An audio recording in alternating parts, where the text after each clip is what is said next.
ठाकरे गटाचे खासदार संजय राऊत यांच्या नरकातला स्वर्ग पुस्तकाचं अनावरण करण्यात आलं। या पुस्तकातनं संजय राऊतांनी अनेक गौप्यस्फोट केले आहेत। मोदी बाळासाहेबांच्या संबंधांपासून एकनाथ शिंदेंनी केलेल्या शिवसेना फुटीपर्यंत अनेक गोष्टींचा खुलासा या पुस्तकातनं करण्यात आलाय। बघूया हा खास रिपोर्ट।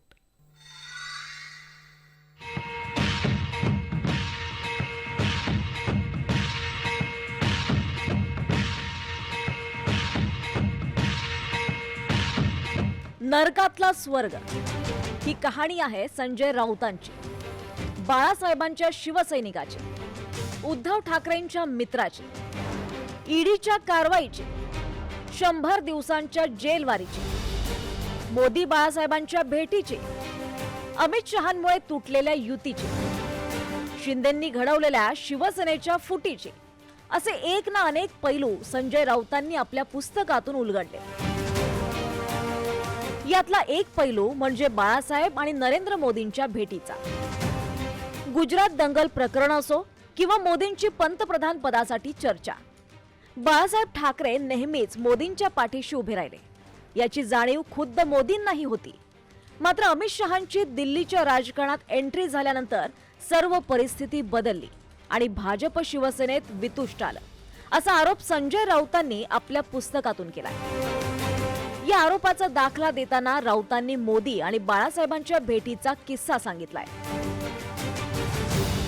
नाही आहे ना माझ्याकडे। आम्ही बघा, नेस्को ग्राउंडच्या कार्यक्रमानंतर मोदी गुजरातचे मुख्यमंत्री झाले होते, त्यावेळी ते बाळासाहेबांना भेटायला आले, तर मीच होतो तिकडे। तेव्हा हे भाजपवाले आताचे नव्हते। फोटो उपलब्ध आहेत ना, दाखवा ते फोटो। नरेंद्रभाई मोदी, बाळासाहेब ठाकरे आणि संजय राऊत असा एक फोटो उपलब्ध आहे। पुरावे खूप आहेत। उद्धव साहेबांनी नरेंद्र मोदींना प्रधानमंत्री पदासाठी दिलेल्या पाठिंब्याचं पत्र तयार करत असताना मी गमतीने काढलेला एक व्हिडिओ आहे असा, तो सुद्धा उपलब्ध आहे। 100% अमित शहा दिल्लीत आल्यानंतरच भारतीय जनता पक्ष आणि शिवसेनेमध्ये दरी पडायला सुरुवात झाली। अमित शहाना अरुण जेटलींनी पण समजवलं, ऐसा मत करो। मला माहिती है, अरुण जेटली मला स्वतः बोले कि अमित भाई ये करना ठीक नहीं, हमारे पुराने साथी है, हमको उनको साथ रहना है। एकदा अरुण जेटली स्वतः मला बोले, मैंने उनको 2 बार समझा। अरुण जेटली आजारी होते, इस्पितळात होते, तेव्हा अमित शहा त्यांना भेटायला गेले होते। तेव्हा 2014 सालची ही गोष्ट आहे साधारण। तेव्हा अरुण जेटलीने पण त्यांना सांगितलं की शिवसेना हमारा सबसे पुराना दोस्ताना है, उनके साथ हमको रहना पड़ेगा। यानंतर संजय राऊतांनी ईडीच्या कारवाईवरूनही अनेक गौप्यस्फोट केलेत। अटकेआधी अमित शहा, आशिष शेलार यांच्यासोबत काय चर्चा झाली आणि एकनाथ शिंदेंनी राऊतांना काय ऑफर दिली याचा उलगडा राऊतांनी केलाय।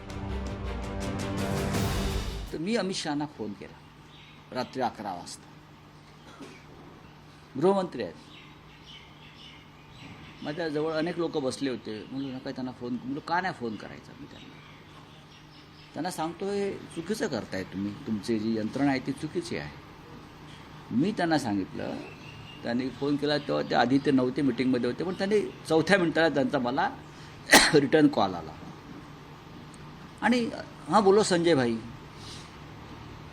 प्रेमानं बोलो संजय भाई, आपने फ़ोन किया था। मैं बोलो हाँ अमित भाई, मैं फ़ोन इसलिए किया कि आप देश के गृहमंत्री हो, आप एक जिम्मेदार मंत्री हो, नेता हो। ये जो चल रहा है मेरे बारे में, उस बारे में मुझे आपसे कुछ कहना नहीं है। ये राजनीति है, आप मुझे जो तकलीफ़ दे रहे हो वो आपकी राजनीति है, लेकिन आप मुझे तकलीफ़ दीजिए, लेकिन मेरे लिए आप हमारे परिवार के लोग हैं जिनका कोई संबंध नहीं है, मेरे दोस्त हैं, उनके ऊपर रेड्स हो रहा है, उनको पकड़ कर लेके जा रहे हो आप, 10-10 घंटा बिठा रहे हो। ये कौन से कानून में लिखा है? ये क्या है? मैं ये मानने को तैयार नहीं कि ये आपके मंजूरी के सिवाय हो रहा है। नक्कीच आला आशिष शेलार, त्या फोनमध्ये काय बोलणं झालं? नाही, मला वाटतं मग अमित भाईंनी शेलारना फोन केला, कारण मुंबईचे नेते आहेत, अध्यक्ष होते मुंबईचे, मीही मुंबईचा आहे, की बाबा मला असा संजय राऊतांचा फोन होता, त्यांच्याशी आपण जरा बोलून घ्या। मग शेलारांचा फोन आला की तुम्ही अमित भाईंशी तुमचं बोलणं झालं. मी म्हणलं, हो झालं ना, गृहमंत्री आहेत ते, असा इश्यू आहे. नाही, मला अमित भाई म्हटले जरा संजय राऊतांशी बोलून घ्या तुम्ही, ते चिडलेले आहेत.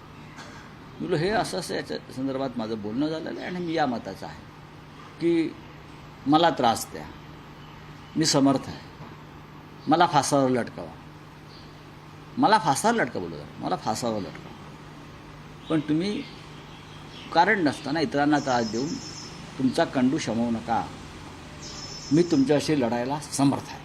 आम्ही कुठे म्हणतो आम्ही नरकात गेलो म्हणून, नरकात तुम्ही गेलात. शिंद्यांचा संबंध काय? आदल्या दिवशी मला शिंद्यांचा फोन होता अटकेच्या आधी, अमित शहाशी बोलू का म्हणून. बोलो काही गरज नाही, नरक बघा, नरक कसा असतो,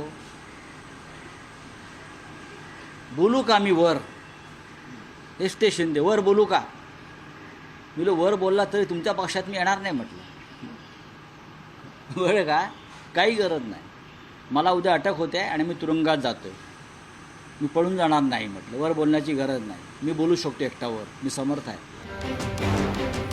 आता संजय राऊतांचं पुस्तक येणार म्हणजे चर्चा तर होणारच, पण राऊतांच्या पुस्तकाची चर्चा होणार आणि सत्ताधारी निशाणा साधणार हे देखील तितकंच खरं.